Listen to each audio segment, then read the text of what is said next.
haddii ay dhacdo warkaa suuqa ku jiray cidi inay doorasho samaysato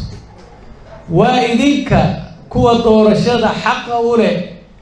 ee soo saaranaya xubnahooda baarlamaan kuwa soo saaranaya weey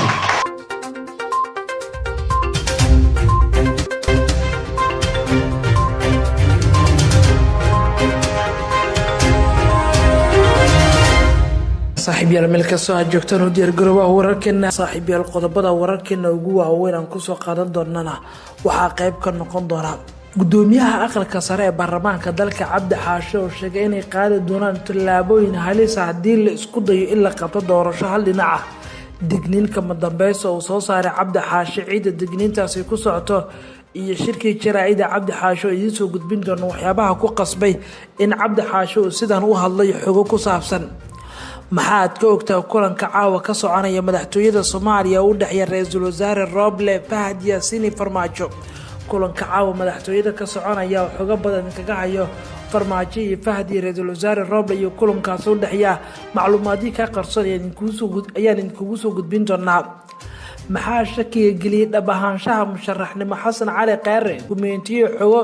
ku saabsan in ay shaki weyn ay ku geedaaman tahay qiyaanana ay ku hoos duugantahay musharaxnimada Xasan Cali Khayre shakigan iyo xogaha la helay ayaa idin soo gudbin doonaa waxa kale saaxiib yaal qayb ka noqon doona senator kamida xubnaha aqalka sare ee hadda xilka ay ku fadhiya hase yeeshee loo diiday inuu u tartamo haddaba senatorkan xog la yaab leh soo bandhigaya iyo cidda u diiday in mar kale xilkaas uu u tartamay sababta loogu diiday oo uu sheegayo maxaa ka jira in la cunsuriyinimada lagu sameeyay xogo ku saabsan senatorkaas oo xogo badan ay kaga hayo waxa kale saaxiib yar wararkeen oo si xoog leh loogu dareemayo xiisad weyn soo waxay ka taagantahay magaalada Dhuusamareeb oo senator Cabdi Xasan Cawaale Qeybiid wuxuu rabaa in kursigiisa uu difaacdo halka madaxweyne Xaafna uu rabo in mar kale uu tartamo oo aqalka sare uu tartamo xiisada iyo isjiitanka Dhuusamareeb ka jirta iyo waliba qoorqoor oo imtixaan weyn oo ay markan ku horgudban tahay oo ah xaaladda Galmudug qodobadaasi kuba kale muhiim ah badan ku xiray channelkeena subscribe inoo dhig gambaleelkana taabo si ay kugu soo dhacaan macluumaadka warbixinada iyo xogaha gaarka ee halkan aan ku baahino saaxiib yaal habeen wanaagsan mar kale soo dhawaada waxaas ku bilaabi doonaa warbixinteena ugu horeysa ee warkeena caawa sheekada la xiriirta Cabdi Xaashe waan eegi doonaa iyo waliba wuxuuna ka digay in doorasho hal dhinac la qabto iyo waliba sidoo kale fariimaha jabaada uu muujiyay Cabdi Xaashe iyo sheekadiisa waxaan waan eegi doonaa laakiin kulanka madaxtooyada ka soconaya ayaan ku bilaabi doonaa marka hore madaxtooyada Soomaaliya waxa ka soconaya kulan xasaasi ah oo u dhaxeeya ra'iisul wasaare Roble Fahad Yaasiin iyo waliba sidoo kale madaxweynaha waqti uu ka dhamaaday Farmaajo kulankan ayaa la sheegay inuu hamid uu codsaday madaxweyne Farmaajo isagoo codsaday inuu la kulmo ra'iisul wasaare Roble waxaase kulanka si lama filaan markii dambe ugu soo biiray Fahad Yaasiin oo asan kulanka qayb ka noqday kulanka ayaa caafimaadkii ka bilowday madaxtooyada waxayna wararku sheegeen in ilaa hadda wali madaxtooyadu ka soconayo kulanka wax badan lagama oga waxyaabaha sida gaarka ee lagu gorfeynayo laakiin ila wareedida qaar ayaa sheegaya in inta badan kulankan diiradda lagu saarayo xal u helida mushkilada gobolada waqooyi ama kuraasta Somaliland oo wali khilaaf adag uu ka taagan yahay wararka qaar ayaa sheegaya in ra'iisul wasaare Roble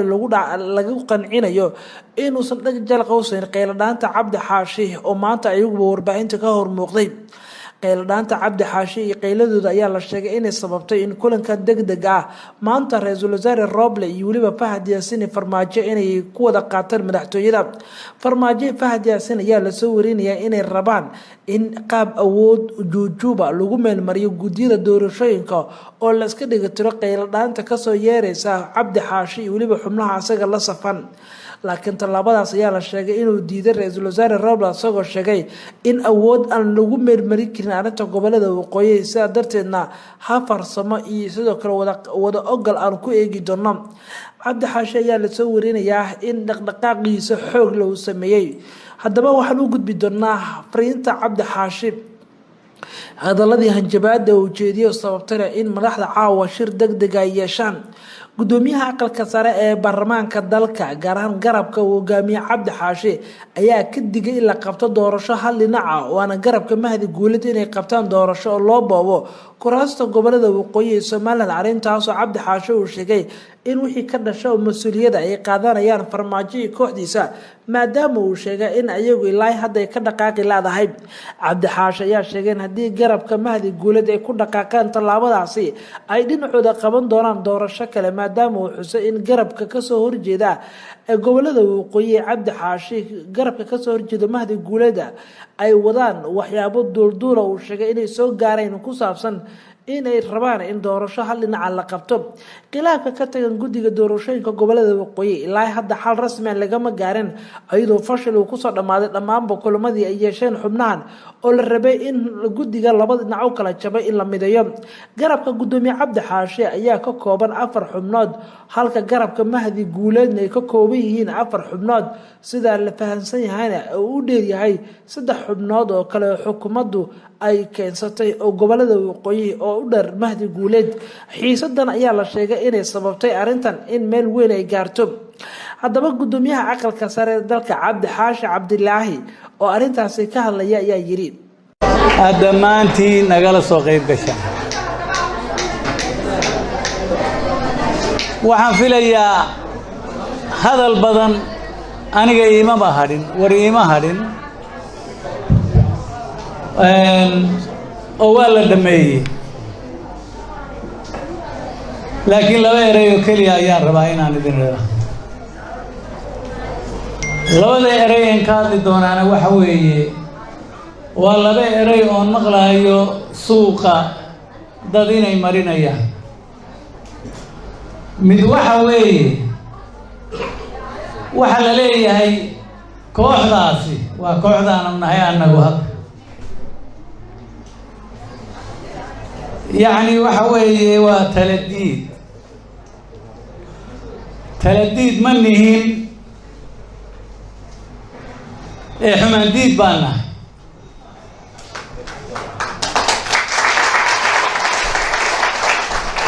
حماديد منهم كليا حلدون منهم حلدون بانونا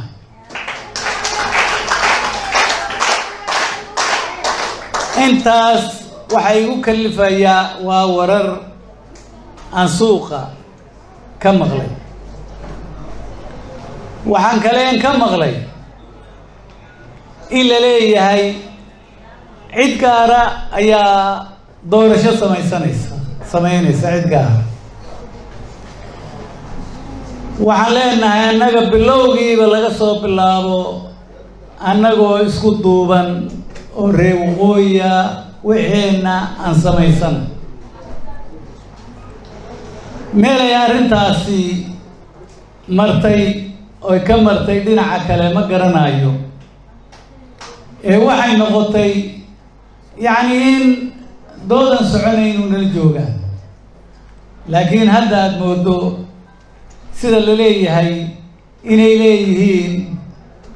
doorashaan samaynayna oo guddigii laydiin sheegayay ee ahaa 8 iyo 8 7 aan jirin 3 aan jirin lagu soo daro dhinacaasi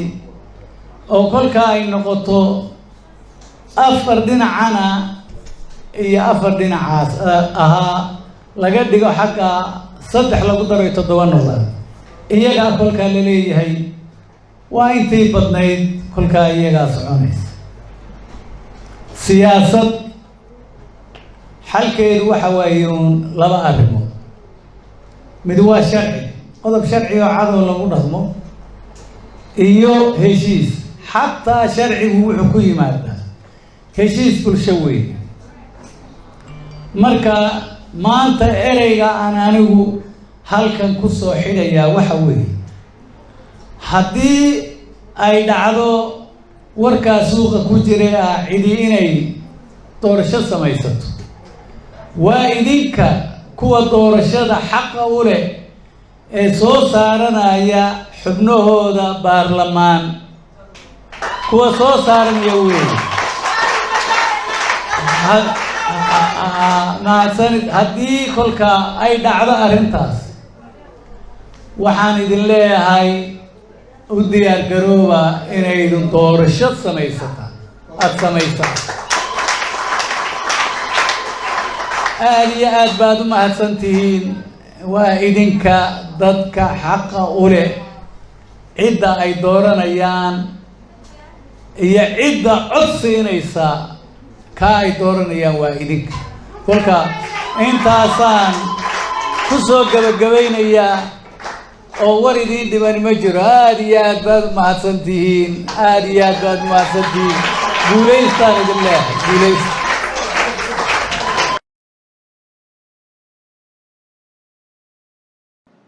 waagaagi cabdi xaashi ayuu kaasi ahaa saaxiibayaal haddaba wararkeeni kale ayaan u gudbi doonaa qeylanaanta cabdi xaashise waxay sababtay in caawa si degdega madaxtooyada kulan ay ku yeeshaan fahad yaasiin farmaajo kulankan ayaana ahaa mid lagu gorfeynayay qeylanaanta cabdi xaashi iyo weliba hadaladii digniinta ahayd ee cabdi xaashi kasoo yeertay oo u muuqatay mid farmaajo la sheegay in dhibaato weyn ku noqotay taasoo sababtay in caawa kulankan mid degdeg ah oo la isugu yeero waxaa naga xasuusina shirkan oo mid degdeg ah oo haddaba madaxtooyada ka soconaya haddii ay warar ay kasoo kordhaan saaxiibayaal wararkeena dambe ayaa naga xasuusina weliba warkeena subax ee berito ayaa idinkula wadaagi doonaa xog walba iyo macluumaad walba oo kasoo kordha kulanka madaxtooyada ka soconaya wararkeena kale ayaan u gudbi doonaa maxaa shakiga geliyay dhabahaanshaha musharaxnimo xasan cali kheyre ayaan xog culus idinkaga hayaa musharaxnimadiisa ayaa shaki weyn ay ku geedaameynta iyo weliba khiyaano siyaasadeed inuu sameynayo warbixintan ayaan markan ku eegeynaa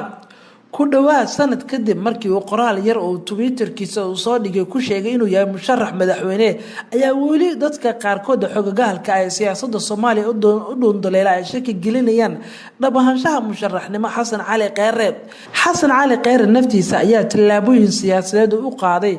asaga oo weliba dadka qaarkood siyaasadda dhuundaleelan shaki weyn gelinaya dhabahaanshaha musharaxnimada iyo inay ka go-an tahay inuu la tartamo madaxweynaha asaga saaxiibkiisa farmaajo uu kala wareego kursiga hogaanka ugu sarreeya dalka siyaasiyiin badan iyo falanqeeyaal siyaasadda iyo ajaanib kale ayaa shaki gelinaya dhabahaanshaha hanka ra-iisul wasaarihii hore ee Soomaaliya oo sabab ka dhigi karta 4 arrimood oo halkan caawa idinkugu qeexi doono dhabahaanshaha xasan cali kheyre iyo musharaxnimadiisa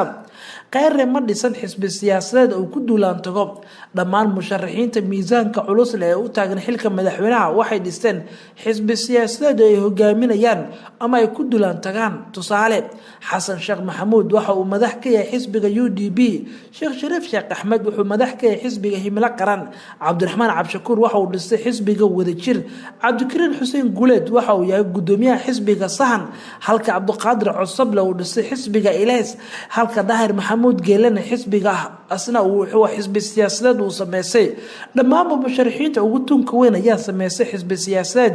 inkastoo laga yaabo in xisbi ahaan aan doorashada lagu gelin haddana xisbiga waa madal iyo kulmiyaan musharaxiinta iyo xubnaha kale ee taageerayaashooda ah musharax kastan wuxuu leeyahay xubno taageersan oo muuqda iyo kuwa qarsan ilaa hadda hal sano oo siyaasadda xasan cali kheyre oo waqti uu ku dhawaaqay musharaxnimadiisa hal sano markan ku dhowdahay ayaa la sheegay in ilaa hadda hal xisbi uusan sameysan ama uusan ku dhaqaaqin tallaabadaas shaki gelinaysa xiriirka villa Soomaaliya iyo kheyre kasoo shakiga la gelinaya musharaxnimada xasan cali kheyre weli waxaa lagu xantaa inuu ku xiran yahay villa Soomaaliya oo weli saaxiib qarsoon u leeyahay farmaajo fahad yaasiin dadka ra'yigan ay qabaa ayaa sheegaya in kulan qarsoodi ah uu dhaxmaro xubnahan saddexdan xubnood fahad farmaajo iyo xasan cali kheyre inkastoo xogaha qaarkood ay xaqiijinayaan arrintan xitaa qaarkood ayaa gaarsiinaya inuu yahay wakiil loo soo diray xubnaha mucaaradka inuu ka dhex shaqeeyo mucaaradka xogooduna u gudbiyo farmaajo fahad waana shaki sii kordhin kara ilaa markii xilka uu ka tagay xasan cali kheyre oo si toos ah uusan waxba kaga sheegin ama carabkiisa uu ka ilaaliyay farmaajo fahad inuu soo hadal qaado dhaliilaha ay raggan ay leeyihiin oo xubnaha mucaaradka maalin walba warbaahintu ay la horjeegaan oo ay dhaliilahooda ay sheegayaan fahad farmaajo laakiin kheyre ilaa hadda lagama hayo dhaliisha farmaajo fahad waana sababta kale oo shaki weyn loo gelinayay xiriirka asaga uu leeyahay fahad farmaajo ayna tahay dhagar kale oo qarsan musharaxnimadiisa sidoo xilkan ugu degay farmaajo waa sidoo xilka ugu degay xasan cali kheyre in 7 daqiiqo gudahooda xilka laga tuuro waxa ay muujinaysaa miisaan siyaasadeedka xasan cali kheyre oo aad u hooseeya sababta hadii kheyre awood siyaasadeed ku dhax lahaa dalka gaar ahaan baarlamaanka ma dhici lahayn in 7 daqiiqo xilka loogu tuuro dadka siyaasadda falanqeeya ayaa sidoo kale qaba in arrintan ay meesha ka saareyso darajadiisii ah in loo doorto madaxweynaha la filayo dalkan inay dib u soo laabto xiriirka iyo xildhibaanada waxaase rajadiisa la sheegay in hoos u sii dhigi karto in xildhibaanadii ku riday 7 daqiiqo mar kale 70% ay u badan karto in kuraastooda ay dib ugu soo noqdaan taasoo mar kale xasan cali kheyre rajadiisa hoos u sii dhigi karta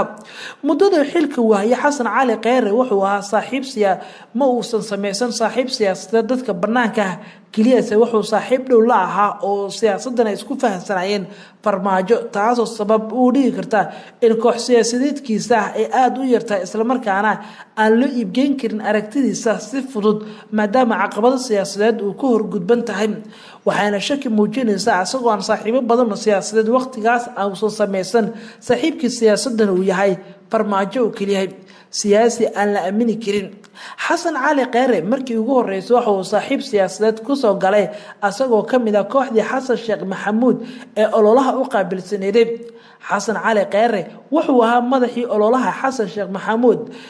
2016 markii la galayay ololaha doorashada wuxuuna qaybkaas sarkaalkii ugu sareeyay kooxda ololaha madaxtinimada ee xasan sheekh la shaqeynayay 2016 laakiin waxa uu ku sameeyay qiyaano weyn taas oo looga dhigay siyaasi aan la aamini karin xasan cali kheyre xilligaas kheyre asaga oo ka tirsan kooxda xasan sheekh haddana si hoose ayuu la shaqeynayay farmaajo waxaana la rumeysay inuu kamid ahaa waxyaabaha sababay in laga adkaado xasan sheekh oo guuleysto farmaajo waana khiyaanadii uu sameeyay kheyre waqtigaasi marka xigta asaga oo fulinaya qorshaha farmaajo ayuu markiiba wuxuu noqday ra'iisul wasaare gadaal ka taagan madaxda maamul goboleedyada farmaajo ayaana la sheegay in markaa heshiis uu la galay xasan cali kheyre inuu ku boodo xasan sheekh uu soo saara asaga si ra'iisul wasaarihiisana loo siiyo ugu dambeyn qorshahaas wuxuu noqday mid guuleysa aaminaan la'aanta ayaa sii fogeynaysa xasan cali kheyre in saaxiibo badan uu ka sameeyo siyaasadda shaki weyn ayaa laga muujinayaa dhaqdhaqaaqa iyo kunyar socodka farmaajo waa xasan cali kheyre waxyaabaha haatan taagan ayaa waxaa kamid ah dhab ahaanshaha awoodiisa siyaasadeed dhab ahaanshaha awoodiisa la xiriirta ololihiisa doorashada iyo weliba inuu yahay nin loo soo diray muxaaradka xogahooda bixinaya shirkada kheyre oo mid aad u dheer ayaa qaybtii koowaad halkaas aan kusoo koobayna saaxiibyaal qayb kale ayaa naga xasuusina oo aan ku eegi doono muuqaaladeena dambe waagaag saaxiib soo koobayna wararkeena nabadgelyo